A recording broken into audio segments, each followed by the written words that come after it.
Baik. Yang berikutnya yang diperbolehkan dan tidak membatalkan puasa adalah bersiwak. Bersiwak ketika sedang berpuasa. Para ulama sepakat kalau bersiwak di pagi hari sebelum zawal, sebelum zuhur, maka siwak disunahkan meskipun orang yang berpuasa. Hanya saja mereka khilaf kalau sudah zawal, sudah salat zuhur, apakah masih boleh bersiwak? Sebagian mengatakan tetap disunahkan, sebagian mengatakan makruh. Yang mengatakan makruh kata mereka karena bau mulut orang berpuasa sangat disukai oleh Allah Subhanahu wa taala. Dalam hadis sahih kata Nabi sallallahu alaihi wasallam, la khalufu famis shaim atyabu indallahi min rihil misik. Sungguh aroma bau mulut seorang yang berpuasa lebih disukai oleh Allah daripada bau minyak kasturi. Oleh karena jika seorang sudah lewat tengah hari masih bersiwak, maka bau tersebut akan hilang.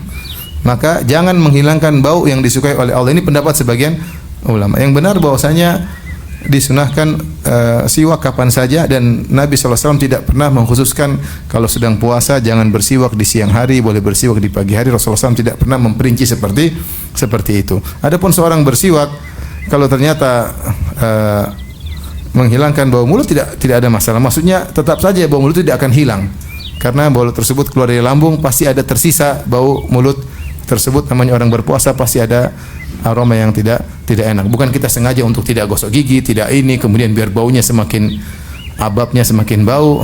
Kalau semakin bau semakin dicintai Allah, bukan begitu maksudnya. Tapi kalau kau sudah bersiwak tetap ada sisa aroma yang tidak enak tersebut, tetap lebih dicintai oleh Allah daripada minyak kasturi. Ini yang keberapa? 12.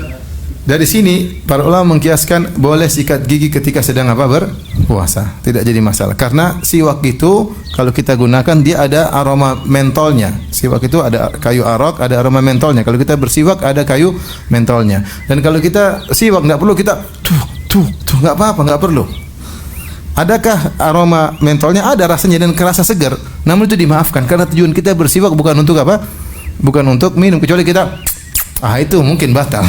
Tapi kalau kita cuma gini, itu tidak bermaksud untuk makan dan minum, maka dimaafkan oleh syariat.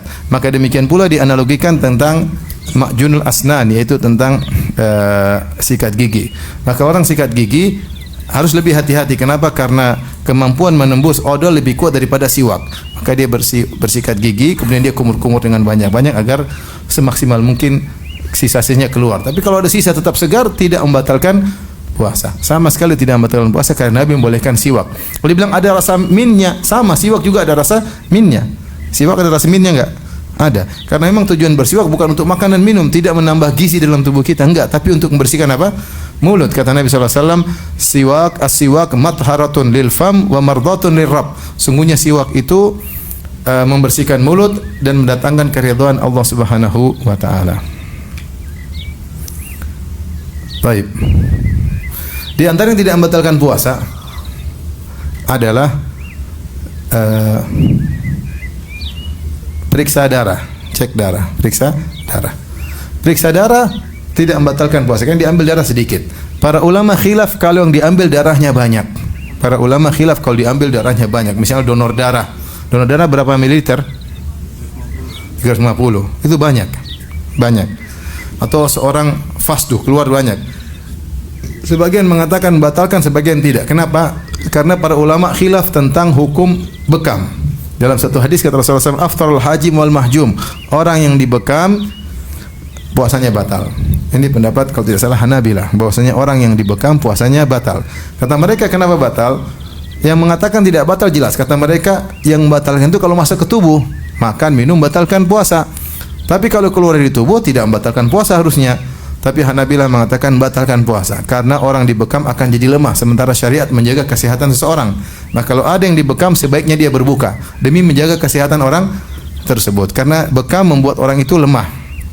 Di antara yang menguatkan hal ini, syariat menjelaskan siapa yang sengaja muntah maka puasanya batal. Kata Nabi SAW, man dara'ahul qai fala falyutimma saumahu wa man istaqa'a falyaqdi. Siapa yang tidak sengaja muntah maka dia lanjutkan puasanya, tidak sengaja. Siapa yang memuntahkan dirinya maka puasanya batal dan hendaknya dia mengqadha. Bukankah muntah itu bukan suatu yang masuk tapi suatu yang keluar? Benar tidak? Muntah itu kan mengeluarkan sesuatu dari tubuh. Tapi kenapa membatalkan puasa? Kenapa muntah membatalkan puasa? Kalau muntah dengan sengaja membatalkan puasa, kenapa? Berdasarkan hadis tadi, jawaban para ulama karena muntah membuat seorang lemah. Muntah membuat seorang apa? Lemah. Maka demikian juga orang bekam batal puasanya karena membuat orang yang dibekam menjadi apa? Lemah.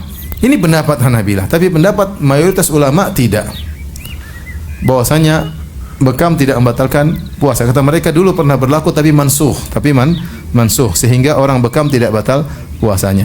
Jadi kalau ambil darah cuma untuk cek kolesterol tidak batalkan puasa. Tapi kalau transfusi darah, ambil darah banyak, ini khilaf. Sebagian mengatakan batal, sebagian mengatakan tidak. Bagi yang mengatakan bekam batal puasanya, maka transfusi darah batal apa? Puasanya. Bagi yang mengatakan bahwasanya bekam tidak membatalkan puasa, maka transfusi darah tidak batal puasa. Baik, darah kita diambil. Misalnya bulan Ramadan diambil 350 ml. Batal atau tidak puasa? Batal atau tidak? Tadi baru dibilang ada khilaf. Darah kita diambil 350 liter ketika sedang puasa. Batal atau tidak? Ada khilaf. Ada yang mengatakan batal, yang mengatakan tidak. Baik, jika darah 350 ml ini dimasukkan ke orang lain yang sedang puasa, dia butuh darah. Batal atau tidak puasanya? Kita yang diambil taruhlah tidak batal. Diambil tidak batal. Darah kita 350 atau setengah liter ini dipindahkan ke orang lain yang sedang sakit. Orang itu tadinya puasa, batal atau tidak? Kenapa tidak? Kenapa batal? Oh ya benar, membatalkan puasa karena yang menggantikan posisi makan dan minum. Dia seperti impus. Dia seperti apa? Impus. Maka batal puasanya. Jadi kalau ambil darah untuk cek lab tidak membatalkan apa? Puasa. Ini yang keberapa tadi?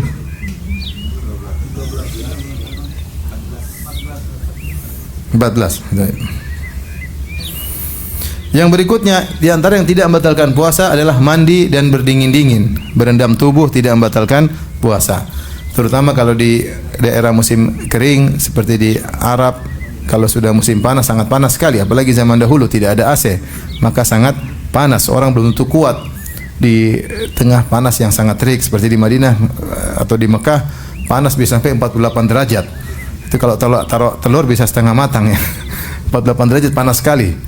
Panas sekali kan. Seorang belum tentu kuat menghadapi musim panas. Musim panas kemudian waktu puasanya panjang. Malamnya cepat, siangnya apa? Panjang. Maka belum tentu orang kuat. Maka seandainya seorang mengalami seperti ini, maka dia boleh berendam supaya mengurangi kesulitan yang dia hadapi. Terlebih lagi seperti di daerah yang sudah panas ternyata lembab, itu lebih parah lagi. Seperti di Jubail, di Dammam, itu sudah panas, lembab. Kita aja keluar sedikit keringat langsung, baru keluar sedikit sudah keringat. Orang mudah sekali dehidrasi kalau di sana. Maka kalau orang kemudian berusaha biar kuat puasa, dia berendam, itu maka tidak jadi masalah. Dalam hadis dari sebagian sahabat Nabi sallallahu alaihi wasallam berkata, "Laqad ra'aitu Rasulullah sallallahu alaihi wasallam bil arji yasubbul ma'a ala ra'si wa huwa sha'im min al-'atshi aw min al-harri." Sungguh aku telah melihat Rasulullah SAW di sebuah tempat namanya Al-Arji. Beliau mengguyurkan air di atas kepalanya padahal beliau sedang berpuasa. Kenapa beliau mengguyurkan air di kepalanya? Karena dahaga dan karena panas yang sangat terik. Jadi tidak mengapa seorang berendam kalau kepanasan main di kolam renang ya. Yang penting jangan diminum air kaporitnya ya. Baik, yang berikutnya di antara yang tidak membatalkan puasa adalah mencicipi makanan tapi jangan ditelan. Mencicipi makanan, ibu-ibu yang sedang masak, cicipi makanan dibuang lagi, tidak jadi masalah karena tidak tertelan. Kalau telan batal ya. Tapi kalau cuma dicicipi buang lagi air liurnya, maka tidak membatalkan puasa. Ini diriwayatkan dari Ibnu Abbas radhiyallahu anhuma. Dari Ibnu Abbas radhiyallahu anhuma beliau berkata, "La ba'sa an yatata'amal qidr aw syai'." Tidak mengapa seorang mencicipi dari panci yang sedang dia masak, dia boleh cicipi masakannya, kemudian dia buang kembali. Maka ini tidak membatalkan puasa. Di antara hal yang disangka membatalkan puasa, ternyata tidak, adalah menelan air liur. Air liur tidak membatalkan puasa. Air liur tidak membatalkan apa? Puasa. Bahkan kalau sudah keluar Kalau sudah keluar diisap lagi gimana? Menurut mazhab Hanafiyah, kalau air liur sudah keluar, terus dia tarik lagi sebelum putus, dia sedot lagi, tidak batal puasa. Mungkin terjadi orang sedang tidur, tahu-tahu dia ngelir, dia tarik lagi, masuk lagi. Batal nggak puasanya? Enggak, karena masih bersambung, kemudian ditarik lagi kembali. Ini menurut mazhab Hanafiyah. Tapi kalau sudah putus, dia ambil lagi, itu batal jelas.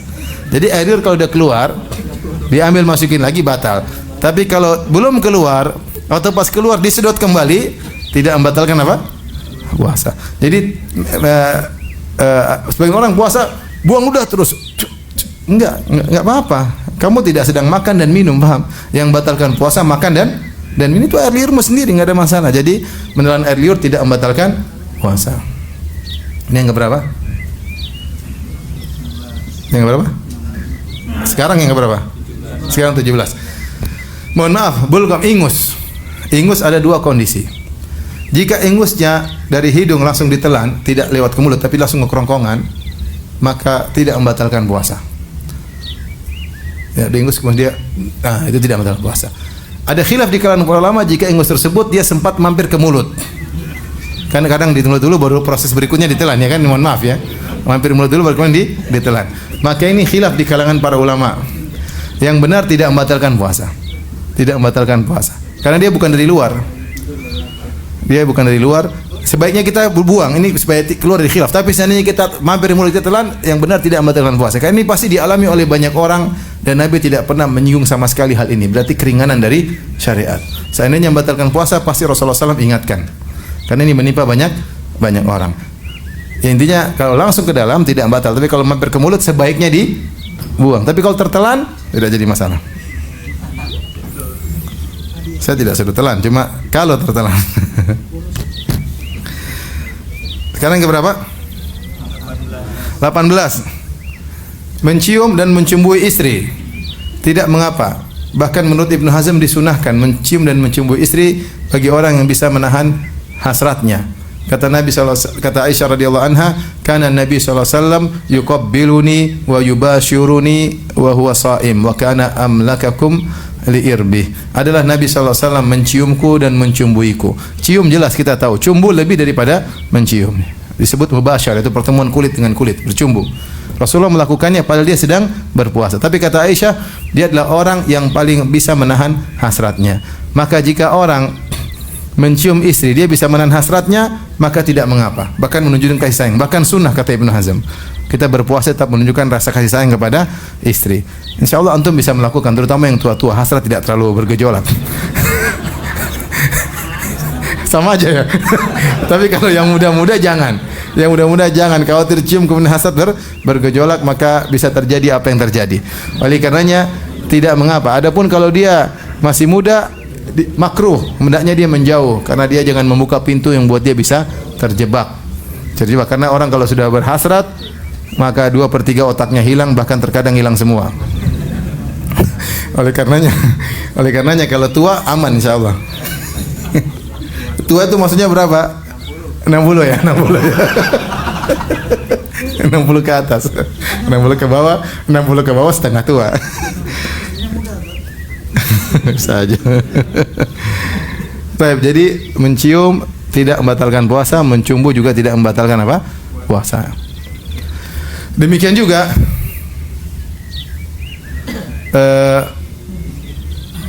jika seorang ternyata kemudian, mohon maaf ini misalnya dia bercumbu dengan istri lebih daripada itu, selama kemaluan tidak masuk ke kemaluan, maka tidak membatalkan apa? Puasa. Selama kemaluan tidak masuk kemaluan dan tidak ejakulasi. Kalau kemaluan tidak masuk ke kemaluan dan tidak ejakulasi, maka tidak batal apa? Puasa. Mungkin dia melakukan perkara yang makruh karena dia memainkan syahwatnya. Tapi kalau ejakulasi batal jelas. Ejakulasi batal.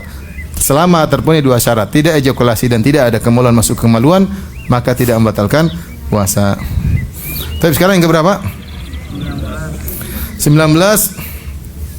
Pakai minyak wangi dan mencium aroma minyak wangi tidak membatalkan puasa. Karena dia cuma aroma, tidak ada suatu zat yang masuk. Meskipun hidung adalah saluran menuju ke lambung, namun ketika kita cium minyak wangi tidak ada apa-apa, tidak ada suatu zat yang masuk kemudian menjadi gizi dalam tubuh kita, enggak ada. Oleh karenanya mencium minyak wangi, pakai minyak wangi tidak membatalkan puasa.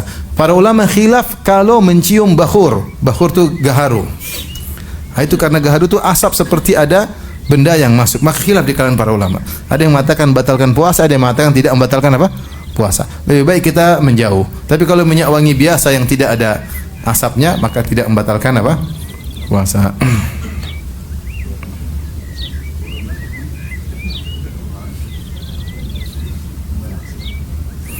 Di antara yang tidak membatalkan puasa adalah memakai cila. Memakai apa?